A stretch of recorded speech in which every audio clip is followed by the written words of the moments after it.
Homicide rates have historically been much higher in the United States than in other industrialized democracies throughout the world. In recent years, the U.S. has seen a remarkable decline in violent crime, including homicide. For example, in 2010, there were only 14,748 homicides across the country.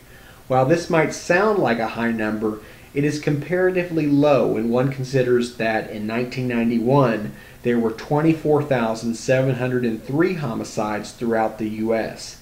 In most homicides where the offender is known to the police, 90% of the time the offender will be a male. Also, males account for more than 77% of all homicide victims, and most homicides are intra-racial, meaning that offenders typically tend to kill victims who are of the same race. It is important to remember that serial murder is extraordinarily rare. It is perhaps the rarest type of homicide and probably accounts for less than 1% of all homicides.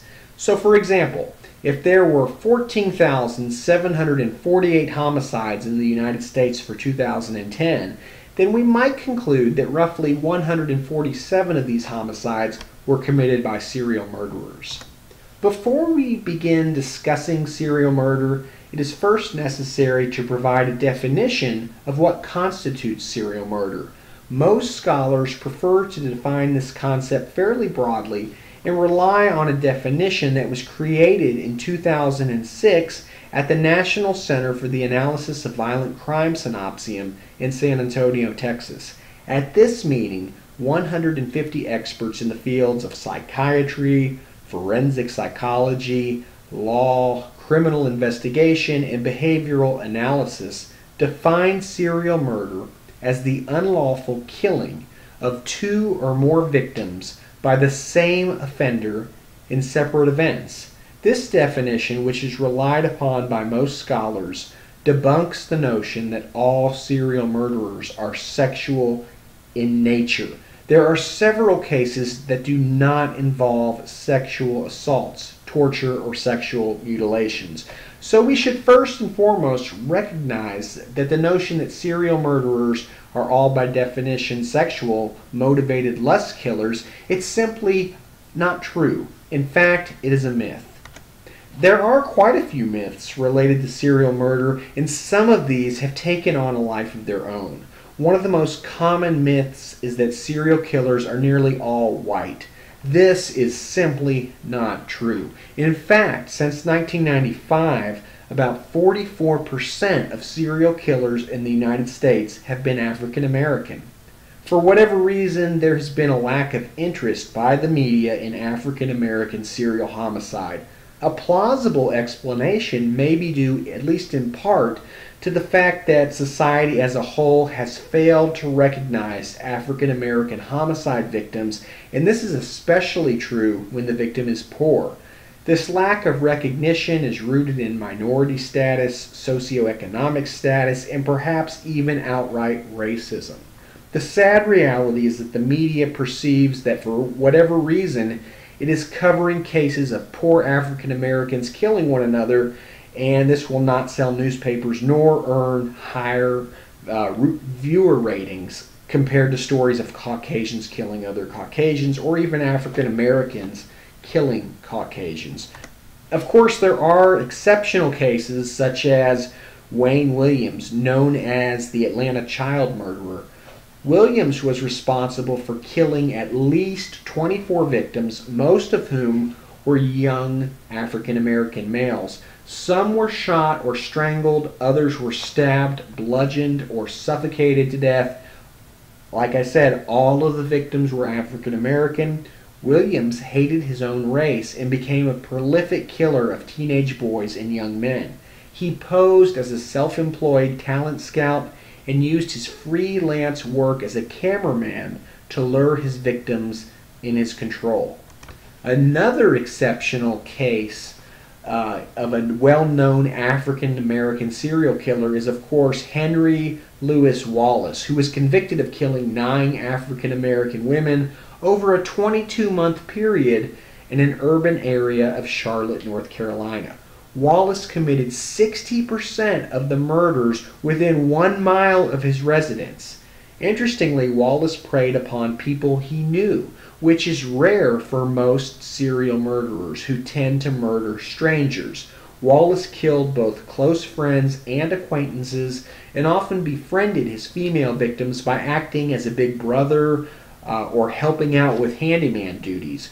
Wallace's primary method of killing his victims was his signature double ligature strangulation. There are other common myths or misperceptions surrounding serial murder. Many laypersons believe that serial murderers are simply insane. It is worth noting, however, that insanity is a legal term, and very few serial murderers, only between 2 to 4%, are actually legally insane. We can agree that these individuals are sociopathic and have no regard for other people. However, the vast majority of serial killers are able to distinguish between right and wrong. Another myth is that all serial killers kill alone. Actually, about 1 in 4 serial killers have partners. Sometimes team serial killers may be a husband and wife working together, fathers and sons, or perhaps even cousins, as in the case of the Hillside Stranglers. It is certainly worth noting that serial murder is quite different from either mass murder or spree murder, even though the layperson tends to use all three of these concepts interchangeably. These are entirely different terms, each of which warrant their own discussion. Mass murders refer to homicides in which several victims are killed within a few moments or hours of each other. According to the FBI, an individual is considered to be a mass murderer if he or she kills four or more persons at one time.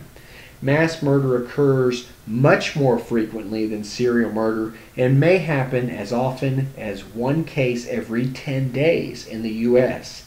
And when combining all mass murders, many mass murders, and attempted mass murders, the incidence of these multiple victim homicides is even higher. Sadly, one does not need to look too far to find examples of heart-wrenching cases of mass murder. In 2009 at Fort Hood, one of the nation's largest military bases, Nadel M. Hassan, a psychiatrist and major in the military, shot over 40 military personnel, killing 13 people. He had become a radicalized Muslim who viewed the United States as an aggressive nation. He may have also been disgruntled with his poor job performance review he received after working at Walter Reed Army Medical Center for 6 years. Besides mass murderers who kill because they are disgruntled employees, there are also those who are family annihilators. Family annihilators are those who kill their families before committing suicide. There are also pseudo-commandos who have obsessions with guns and a fantasy for murder. And then there are the disciple-type killers who commit murder at the behest of a charismatic leader, such as Charles Manson. Also, another type of mass murderer is the set-and-run killer who plans an escape route following the killing aftermath. Most mass murderers do not fall into this category because they appear to give little thought or concern to their inevitable capture or death. Many are killed by police during the attack, whereas others kill themselves once they have completed the massacre. For the most part, mass murderers are primarily white males who encompass a large age range. Although victims are often intentionally selected by the killer, other persons who happen to be in the area may also become collateral victims simply by virtue of the fact that they happen to be at the wrong place at the wrong time. There is evidence that many mass murderers have serious mental health issues. Often there are warning signs which may go unnoticed or ignored. Some mass murderers are so severely depressed that they become schizophrenic or psychotic. These are not rational people at the time of the murders, even when their behavior is calculated, planned, and decisive. Of course, while mental illness is commonly found in mass murderers, There are some who are not necessarily suffering from severe cognitive distortions, hallucinations, hearing voices, and paranoia. Others exhibit a spectrum of personality disorders. As noted before, one of the most important differences between mass murderers and serial murderers is that mass murderers kill groups of people at once, usually within a few minutes or hours. The serial murderer, on the other hand, individualizes his or her murders and makes a deliberate effort to avoid detection so as to be able to continue to hunt and murder victims. There are also what are known as spree murderers. A spree murder occurs whenever 3 or more victims are killed by a perpetrator within a period of hours or days at different locations. Spree murderers often act in a frenzy and make little effort to avoid detection. Offenders may kill more than one victim in one location and then travel to another location only to kill another victim. There is no cooling off period even though the murders occur at different places. Andrew Cunanan was a 27-year-old from San Diego, California, who went on a 4-day killing spree in 1997 across 4 different states. He believed that he had been infected with HIV and he vowed revenge on whoever was responsible, and he ultimately would murder 5 men. Some of these victims were gay, however some were not. Ultimately, he murdered the openly gay fashion designer Gianni Versace in Florida. It is possible that Cunanan may have been jealous of Versace's status as a gay icon. It is also worth noting that Cunanan committed suicide 8 days after murdering Versace. He used the same gun that had been used to murder 2 of his victims. An autopsy was conducted and it was determined that Cunanan did not have the HIV virus. Prior to committing his murder spree, however, he did frequent high-class gay bars where he prostituted himself out to wealthy older men. From a judicial point of view, the most serious type of homicides are those which are capital cases involving premeditated murder or the willful, intentional killing of another person. And while multiple victim murders are especially troubling and tend to produce the most fear, it should be noted that mass murder, spree murder, and serial murder are all quantitatively and qualitatively very different. However, one thing that is common to mass, spree, and serial murders is that for all 3 types of killers, they use murder as a means of control over life. All 3 types of offenders murder victims and momentarily gain a feeling of empowerment by controlling others. Throughout this course, we shall focus primarily on serial murder. We will examine the psychopathology and biogenetics of serial murder, its social construction, as well as the various sexual paraphilia of violent predators who kill multiple victims. We will also analyze serial murder from a global perspective and also evaluate the utility of current types of profiling. Finally, we will learn about the various problems and techniques in conducting interviews with serial killers once they have been apprehended and processed through the criminal justice system. Needless to say, you are sure to learn quite a bit throughout this scholarly exploration of serial murder.